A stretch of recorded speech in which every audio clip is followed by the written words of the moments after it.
for Kenyans to work across the world, it's very important that we have the right quality of education and training. If there is one resource we have as a country that is more precious than any mineral, it is more precious than gold, silver, oil, all of them put together, it is our human resource. We have a culture of hard work. Kenyans, wherever they are, and I have been to many countries. I have been to many countries in Africa. I have been to many countries in Europe, America, and the quality of Kenyan human capital, the quality of Kenyan labor is outstanding. Every president I meet, they tell me Kenyans require the least supervision in what they do. And because we have that single most important resource, human capital, we must do two things. Number one, we must sharpen it. And the way to sharpen our human resource is to make sure that we get the correct education and training. It is the reason why when I came into office, the first thing I did was to appoint a presidential task force to assess our education, because we were having very serious challenges about CBC. Parents were not sure what's going to happen. We had challenges with numbers of teachers. We had challenges with funding in our education, in our higher education. In fact, almost 23 universities were declared bankrupt by 2022. So it was very necessary for us to look at our education. The recommendations that were made by the Presidential Task Force made by Professor Munavu have given us the opportunity as government to implement a comprehensive program. Number one, to be able to reduce the gap of teachers. We have hired an unprecedented 76,000 teachers today to make sure that our children in school have men and women to teach them. Number two, we have aligned our competence-based curriculum appropriately. In fact, we are completing the transition next year to grade 10. That means that there is now greater coherence, understanding, synergy, and parents now understand what's going to happen next. And thirdly, our new funding model has now made all the universities that were almost collapsing, that were almost bankrupt, now they are standing on their feet, and we can confidently train Kenyans so that they can explore opportunities both at home and, like yourselves, abroad.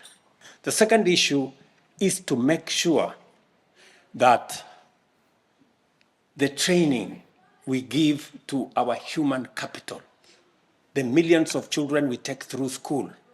And for your information, we added close to 120 billion Kenya shillings to the budget of education.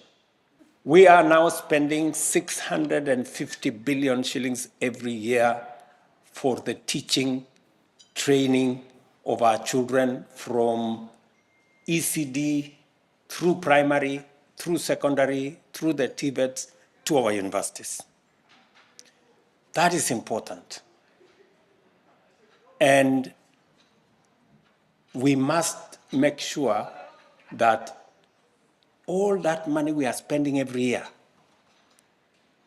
we must also think about what will happen to the people who graduate. What will happen to the people who get out of school, who get out of college, who get out of university?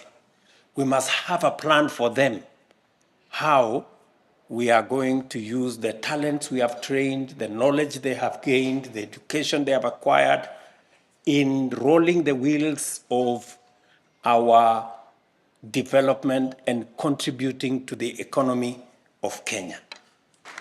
Today, because of the housing plan, we have created 250,000 jobs as I talk to you. And we are not only creating jobs, we are creating decent livelihoods, we are creating a robust market infrastructure, and we are making a difference in securing land for our agricultural production by avoiding land fragmentation. If you look at the Kenya Kwanza Manifesto, housing was a priority. If you look at the Azimio Manifesto, housing was a priority. If you look at the NAC Manifesto, housing was a priority. If you look at the Jubilee Manifesto, housing was a priority. But it hasn't been easy to implement that housing. It is this administration that we have bitten the bullet, and I promise you we are going to change Kenya with housing. And many Kenyans sometimes think it's possible everywhere except in Kenya. I am telling you, I will make sure it is possible in Kenya. And it's already happening. It is already happening in our country. And it is because we must create jobs. And you know, sometimes when I talk about it this way, people are saying, oh, you know, the president wants people to go and work in construction site. Let me ask you, there is no other place for an architect to work. Mtu ambaye amesomea architecture hana kazi ingine, kazi yake iko kwa construction site. Engineer na degree yake is useless until he shows up in a construction site. Kwani mtu architect ukichora hata kama uko na degree na uchore itafanyika kwa karatasi? Si lazima mpaka uende kwa ground ndio hiyo nyumba ionekane kama iko ama hakuna. So all these people, whether they are engineers, whether they are architects, quantity surveyors, interior designers, plumbers and electricians and technologists and all these people. And we are training millions of them every day in our TVETs and our universities. Apart from the people working in our housing and industrialization space and those who are working outside Kenya, we have now rolled out a big program under the Ministry of ICT on digital jobs. We have so many companies across the world who are looking for Kenyans to work for them. Not to work for them in their countries, but to work for them from Kenya. What we are calling business process outsourcing.